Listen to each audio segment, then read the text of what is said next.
রাঙামাটির কাপ্তাইয়ে comprehensive community health প্রোগ্রামের প্রকল্প কার্যক্রমের সমাপনী সভা এবং প্রতিবন্ধীদের মাঝে হুইল চেয়ার বিতরণ অনুষ্ঠান অনুষ্ঠিত হয়েছে। কাপ্তাই প্রতিনিধি রিপন মার্মার প্রতিবেদনে থাকছে বিস্তারিত। ২২ জুন রবিবার সকাল ১১টায় কাপ্তাই উপজেলা পরিষদের সম্মেলন কক্ষ কিন্নরিতে এ অনুষ্ঠানের আয়োজন করে বেসরকারি উন্নয়ন সংস্থা হিল ফ্লাওয়ার। অনুষ্ঠানে প্রধান অতিথির বক্তব্য দেন কাপ্তাই উপজেলা সহকারী কমিশনার নেলি রুদ্র। সভায় সভাপতিত্ব করেন হিল ফ্লাওয়ারের সহকারী প্রোগ্রাম ম্যানেজার জেনিফার অজান্তা তঞ্চঙ্গে এবং সঞ্চালনায় ছিলেন সিসিএইচপির কমিউনিটি ফ্যাসিলিটেটর নাইমরা চিং চৌধুরী।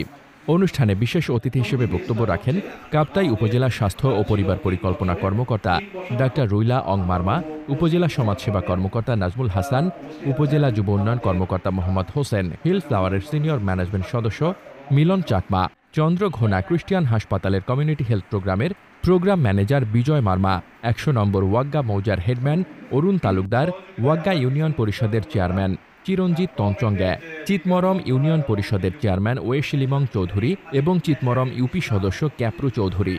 সভায় প্রকল্পের সার্বিক কার্যক্রম ও অর্জন তুলে ধরে একটি প্রেজেন্টেশন উপস্থাপন করেন হিল ফ্লাওয়ারের finance and admin manager Sanjit Tanchangya. এতে সরকারি কর্মকর্তা, জনপ্রতিনিধি, হেডম্যান এবং স্থানীয় এনজিও কর্মীরা অংশগ্রহণ করেন।